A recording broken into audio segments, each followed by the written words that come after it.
नमस्कार दोस्तों एवं मेरे बच्चों।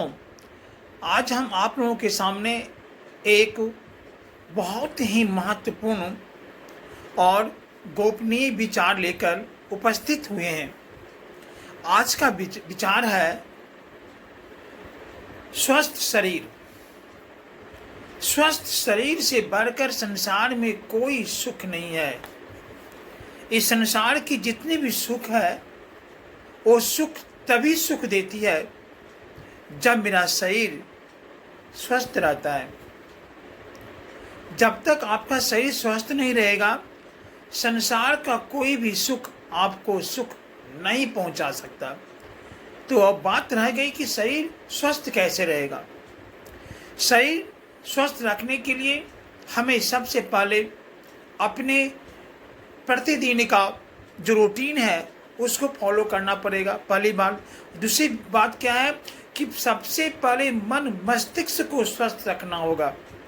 हमारी भावना स्वच्छ होनी चाहिए, हमारे विचार स्वच्छ होने चाहिए, जिससे क्या होगा कि हम कभी डिप्रेशन में नहीं जाएंगे। यदि हम किसी व्यक्ति के प्रति अपना विचार अच्छे नहीं रखते हैं तो याद रखिए हमारा विचार भी अच्छे नहीं होते और हमारे कर्म भी अच्छे नहीं होते, जिसका असर हमारे मन मस्तिष्क पर होता है।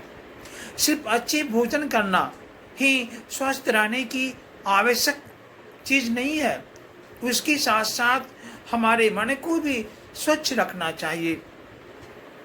यदि हम डिप्रेशन में रहेंगे तो परिणाम क्या होगा? कितनी भी आप खाए पिए रहिए, आपको विभिन्न तरह की बीमारी हो सकती है। इसलिए स्वस्थ रहने के लिए खुश रहना सबसे बड़ी बात है। और खुश कहाँ रहा जाता है? जहाँ मन में किसी के प्रति कोई द्वेष भावना नहीं रहता, इंसान वही स्वस्थ रहता है, वही सुखी रहता है। इसलिए अपने मन से कभी भी किसी दूसरे को प्रताड़ित करने की भावना मत रखिए। यदि मेरा पड़ोसी सुखी है तो हम भी सुखी रहेंगे। इसलिए सुखी रहने के लिए स्वास्थ्य जरूरी है और स्वस्थ रहने के लिए मन को खुश रखना सबसे बड़ी जरूरी है। आज का इस विचार आप लोगों को सामने मैंने प्रस्तुत किया।